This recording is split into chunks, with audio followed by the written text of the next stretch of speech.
back, everybody, to the last session of this workshop.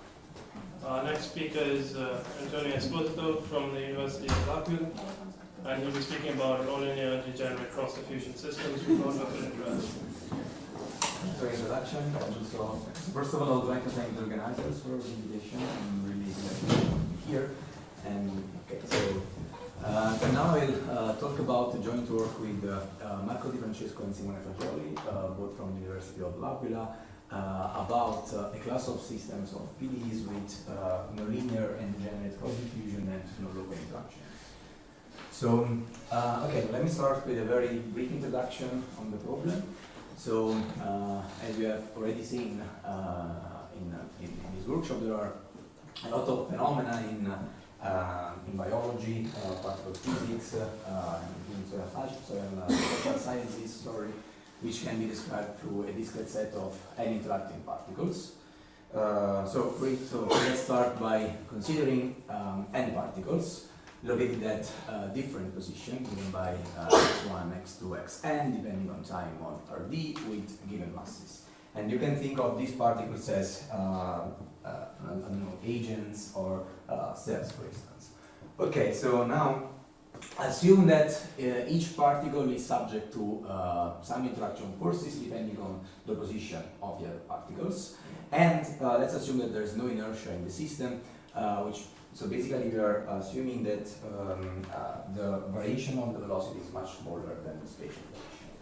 Then so the movement of the particles can be described through these Cauchy problems, where essentially G plays the role of an interaction potential.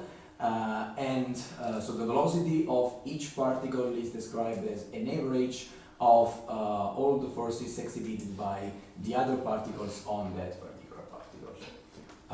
Okay, so now if we think in terms of empirical measures, we have the continuum version of one, which is the so-called nonlocal interaction PDE.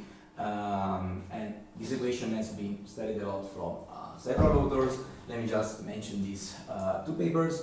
In particular, in the first one, the authors provide an LP theory for such equation where G is actually attractive. So we are talking about the application equation.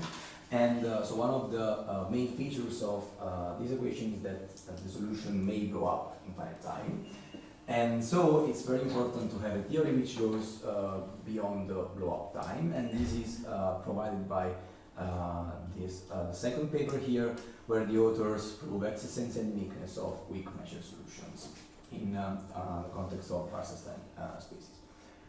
Okay, so now, what happens in case of when many species are involved? So the previous situation can be generalized as follows. We have two family of particles now. We have n particles of the first species, n particles of the second species with different given masses.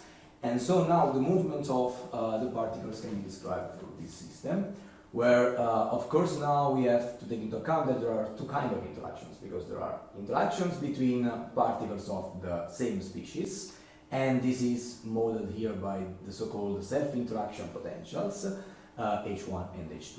And there are also interactions between particles of the opposite species, and this is described now by the so-called cross-interaction potentials, K1 and K2.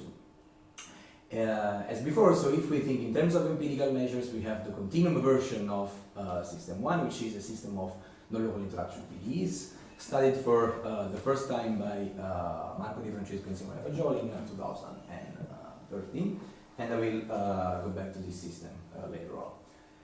So now, what is the situation when we also have a nonlinear diffusion? So the interplay between nonlinear diffusion and nonlocal interactions is of interest in several contexts. Here is just a short list of, let's say, of possible applications. And so, okay, so now what is the microscopic interpretation of diffusive effects? So we can think that each particle undergoes an independent Brownian motion, and it's driven by nonlinear forces due to the short-range repulsion. So essentially, in the models we study, so we have long-range attraction and short-range repulsion. At the continuum level, we get an equation like this. So where basically apart from the interaction part, we also have the diffusion part modeled by the function A, or a kinetotaxis type system like 6. Okay, now we are particularly interested in the many species case, so where many species are involved. This is of interest in several contexts, as already explained by Asger Jungel in his talk. For instance, let me just mention in chemotaxis is important where, for instance, you may have two species competing for one single nutrient, or in pedestrian dynamics, the many species modeling is important. It is better when you want to describe the multi-lane patterns formation. Okay, and the natural generalization of the previous problem is this class of systems. Where basically this is the cross-diffusion part, and this is the nonlocal interaction part, and this system is actually the main object of my talk. Okay, so yeah, so in this paper, in collaboration with Marco and Simone, so we studied, we consider this class of systems, where so essentially ρ1 and ρ2 are the densities of two species. A is a nonlinear function depending on both species, and it models the cross diffusion. And H1 and H2 again are the self-interaction potentials, while K1 and K2 are the cross interaction ones. And our goal in this paper is to show existence of weak solutions by assuming a minimal set of assumptions on the function A, so that we can consider as many examples as possible. Okay, so we work in a space of probability measured with finite second order moment equipped with the 2 versus n distance, which is a distance coming from the optimal transport theory, which has been already introduced by by the other speakers, some of the other speakers. And so in our case, so since we deal with the evolution of many species, we work in a product space with a product towards the same distance. And just as a notation, I will use both symbols to denote the elements of a product space throughout the talk. Okay, so now, what are the assumptions on the function A? So, and all the assumptions are not so intuitive, so let me list them as they are on the paper, and then I will give you some examples of functions we have in mind. So, first of all, so we assume that there exist two exponents, m1 and m2, and a function b, a simple function b, which is 0 at 0, and whose gradient has both components 0 at the origin, and such that the function A can be rewritten as the function b evaluated on these two powers of ρ1 and ρ2, and this is basically because of the estimates we need on ρ1 and ρ2, and you will understand later on why. The second assumption is an assumption, we require these growth conditions for the second order derivatives of the function b, where alpha I here satisfies this requirement here, and alpha I is in this range, and you will see why we actually need alpha I less than this capital I later on. And in particular, we assume that the function b is uniformly convex, or equivalently, we assume this uniform coerciveness assumption on the function a, which basically tells us that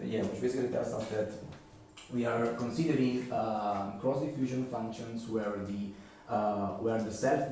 whose Hessian has a diagonal part dominant, and so which means we are considering diffusion functions where the self-diffusion is stronger than the crossed ones. And okay, so let me just mention that as a consequence of these two assumptions here, we have this bound from below for the function A. Okay. Now, so what are as two examples of functions we have in mind? You can consider, for instance, every positive definite quadratic form, a definite quadratic form with respect to these two powers of rho 1 and rho 2, or any diffusion function of this form, where basically, apart from this polynomial here, we also have a function of the sum of the two species with some conditions on P. So basically, we look at somehow power laws which can degenerate near the origin somehow. Okay, at the origin. Okay, so now what about the interaction potentials? So concerning the self-interaction potentials, we require them to be continuous and even, and in particular, in some application, it's important that they are C1 on RD up to the origin, and we require that the gradient is in L infinity log with this linear growth. The cross-interaction potentials has to be, at least we require to be globally Lipschitz, either Ki and the gradient. And in particular, so if we call F all the interaction potential, so we have that, so essentially they have to be 0 at 0. We have this quadratic growth, and we have this bound from below here, and where alpha is in this range. And in particular, we require that the Laplacian is a random measure bounded from above in a distributional sense. As examples, you can consider Gaussian potentials or repulsive Morse potentials. Let me stress that we cannot consider attractive Morse potentials because they don't satisfy this assumption here. Okay. So so let me. So here it is. Let's say, of course, a non-exhaustive list of previous results. So I'm sorry if I'm not mentioning one of your papers. So there is this paper by Lorenzo and Mathiok, where they deal with where they don't have the interaction part. And they have this particular function A here. Then there is, of course, this paper by Jungel, which is about a reaction diffusion system. And of course, there are other papers by Jungel and collaborators that he cited during his talk. And there are these two papers by Carly and Laborde where they deal actually with only the diagonal diffusion. They don't really have the cross diffusion part. Now, concerning steady states, there are these two recent papers by, the first one by Martin, Marco, Simone and D'Angela, and the second one by José, Yangong and Marcus, where they consider the quadratic function. So in particular, they consider this particular choice for the function A, and so they prove existence of segregated stationary solutions in case the coefficient epsilon is small enough. And so let me stress that this case, it does not, it's not included in our paper because we need, let's say, estimates in BB, and we cannot have it. Okay.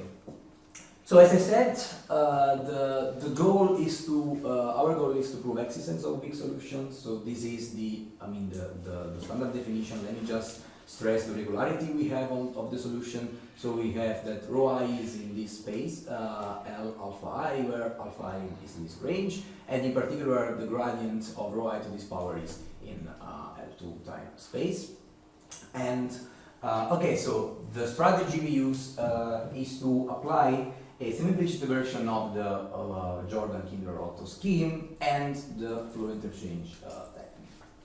So let me start with the semi-implicit JKO scheme. So let me explain it through a toy model. So if we are in a Euclidean setting, and if we take the function f as we want, so we know that basically the solution to this ODE is called gradient flow of the function f here. So gradient flows has a lot of nice properties, and in particular, one of them is that they so this ODE can be discretized in time in order to detect the solution to the equation. But now, so through an inquisitorial scheme. But now, so what happens if we have if we add an additional term here, g, which is not a gradient? So in this case, we can still discretize in time, so that taking a g explicit in the discretization. So basically here it's like we are freezing the non-gradient flow term and treating it as an external potential. And so this is equivalent to solve this minimization problem at each step. So basically what we're doing, we are performing the steepest descent at each step with respect to the for a relative energy functional f tilde here instead of the functional f, because of course now we have to take into account that there is also this other part here. And this is the minimization problem we need to solve at each step. Okay? So now, what about our case? So we deal with this system, right? So now, if we forget for a while of the cross-diffusion part, we have the system studied by Marco and Simone, and in particular in their paper they proved that the system has a gradient flow structure in case K1 and K2 are equal or even proportional by slightly modifying the passes sign distance. Now, if K1 and K2 are not equal or not proportional, the system does not have a gradient flow structure anymore, but you can still use the gradient flow mechanism to detect a solution by applying the Semi-Implicit JKO scheme. And so that's what we want to do now. So we introduce this relative energy functional here, f. So in particular, so for a given node, we define this energy here. So relative because essentially we are computing the energy at the state mu with respect to the state nu, where the latter only affects the cross interaction terms, so the non-gradient flow terms, if you want. Now, so what we do, we discretize. So we define a sequence recursively by applying a semi-implicit version of the JKO scheme. And after that, so we consider a piecewise constant interpolation of the sequence, component by component. And so we would like to show. So we want to show that this piecewise constant interpolation converges to a weak solution to the system. So the first result we can get, which is quite, I would say, standard in the gradient flow framework, is the following. So we get the existence of an absolutely continuous curve rho tilde, such that the piecewise constant interpolation admits a subsequence narrowly convergent to rho tildes topos to 0 uniformly in time, where by narrowly I mean test against continuous and bounded functions. So usually this is enough in order to pass to the limit in the Euler-Lagrange equation and to recover the weak solution. But in our case, this is not because of the non-linearities involved in the system. So we need a stronger convergence, and so if you remember, we have this bound formula here for the function a, which together with an estimate we get here in the proof of the proposition implies that the sequence. Each element of the sequence is in this product LP space. So we need a stronger convergence in some LP space, product LP space. And so this is possible via this technique. This is the so-called flow interchange technique developed by Mattes, McCann, and Savary in 2009. So the main idea is the following. So you have two functionals, you have two gradient flows associated. So essentially, so what you can do is that the dissipation of one functional along the gradient flow of the other one equals to the dissipation of the second functional along the gradient flow of the other one. So this is the main idea behind. So let's see what happens in a smooth case. So consider we have these two smooth functions here, and two gradient flows associated to them. So essentially solutions to these ODEs, okay, so with the given initial data. Now, if we define the rate of dissipation of U along the gradient flow of V in this way, so we can easily get that the dissipation of V along the gradient flow of U equals to dissipation of U along the gradient flow of V, and this is called the flow interchange estimate. But okay, so this is in a smooth case, but now so we need to apply this estimate in a more general situation. So let's see what happens in the case of complete equivalent space. So here it's very important the concept of K-flow. What is a K-flow? So a semigroup SH is a K-flow for a functional H with respect to the metric UF. If, let's say for an arbitrary U, this curve is absolutely continuous in time, and in particular it satisfies the evolution variational inequality, which is the inequality that characterizes gradient flows in metric spaces, which is one of the ways to characterize gradient flows in metric spaces. So now, so what is the flow interchange estimate in this context? So let's consider we have a functional V which is proper, lower semi-continuous, and geodesically convex. Okay, so which means convex along geodesics, and so this concept is strictly linked with the concept of K-flow. So in particular, there exists a unique K-flow associated to V. Now, if we consider another functional U which is just proper than lower semi-continuous but not convex, so we don't know a priori if there exists a gradient flow or not, but what we can do, so if we define the dissipation of U along V in this way, we get the flow interchange estimate at the discrete level by means of the minimizing movements by the Giorgi. So in particular, we have an estimate of the rate of dissipation of U along V in terms of the rate of dissipation of V. Okay? Okay, so now this is actually the inequality we use in order to get the estimate we need. So in particular, okay, so now we have to understand what is V and what is U in our situation. So V is essentially plays the role of an auxiliary functional, so in our context, so in this context actually. So U is the relative energy functional we have, so it's F in our case, but what is V? So we know that, okay, so from the seminal paper by JordanKinderlehrer-Otto, we know that the heat equation can be seen as the gradient flow of the entropy, functional. And so this can be easily extended to the case of this decoupled system of heat equations, where so basically this system can be seen as the gradient flow of this entropy functional now with respect to the 2 versus n distance. And so the entropy is zero convex, so has a zero flow given by the heat semigroup. And so later I will denote by, let's say, SE nu, the solution to this system, component by component, with initial datum nu. Okay, so using the flow interchange estimate, we can prove the following theorem. So we can prove that the piecewise constant interpolation rho tau is such that each component to the power mi/2 has the norm L2 time H1 space uniformly bounded with respect to tau.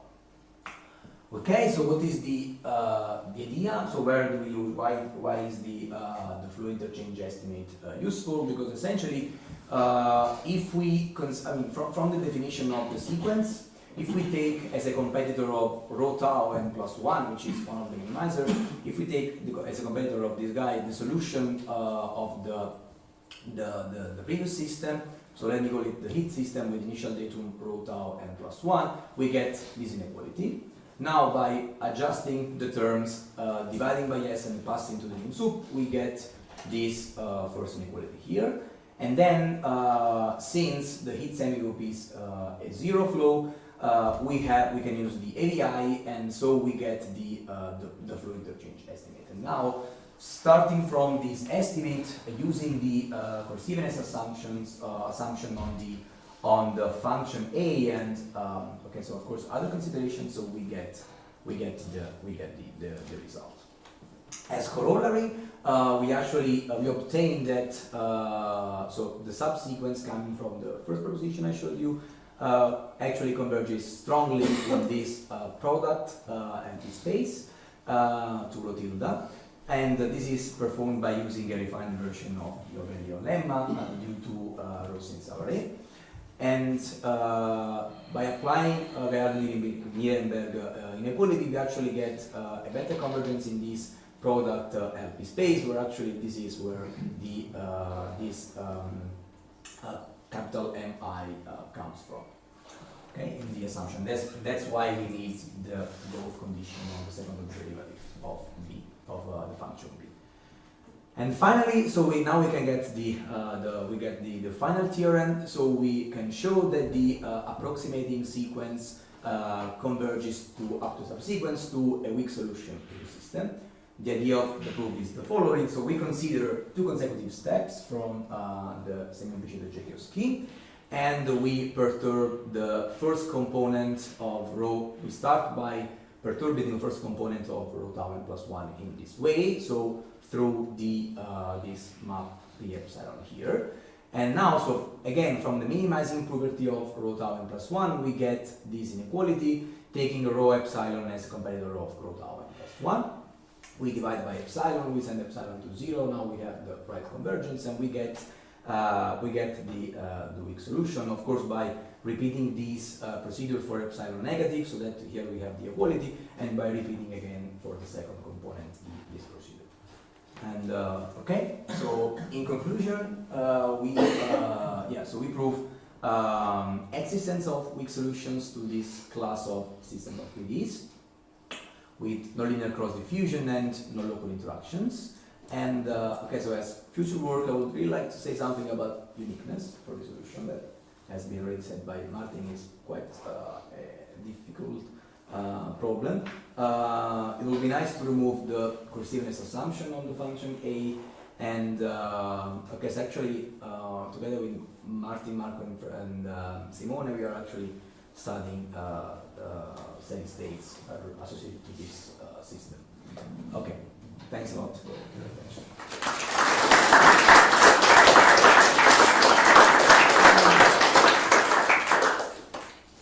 Any questions?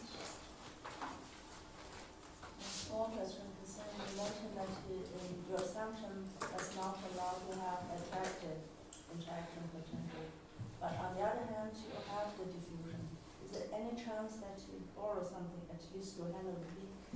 No, but actually, no, we can consider attractive potentialities. No, we can consider attractive potentials, just that we cannot consider the attractive most potential. So this particular type of problem is lost for yeah. I mean, the interaction can be either attractive or repulsive. Another question concerning this coercivity assumption about this M. What is the technical difficulty you cannot allow it's linear? Actually, we didn't look at. No, actually, we didn't look at the linear diffusion simply, but I think in case of the linear diffusion, I think it's a matter of combining the paper by JordanKinderlehrer-Otto and the paper of Marco and Simone in this case. Yes. So yeah, I mean in case of linear diffusion, so we don't really have the cross diffusion, right? No, it's not linear. I mean that usually coercivity condition for the A is linear, but you still have the quadratic nonlinear, right? Maybe it's even simpler because It's simpler. it's simpler because the only point where we use this coerciveness is in the interchange, and if rho has a linear dominant part, this will be Yeah, probably the narrow convergence it would be nothing in that case. Yes. Yeah. And the coerciveness assumptions, let's say, comes here, Well, because we want to have an estimate of as it comes here basically, because we want to have an estimate of the dissipation of the functional somehow in order to get case you can bound from below the left, yeah, the term on the left, exactly. and some product. Yeah, exactly.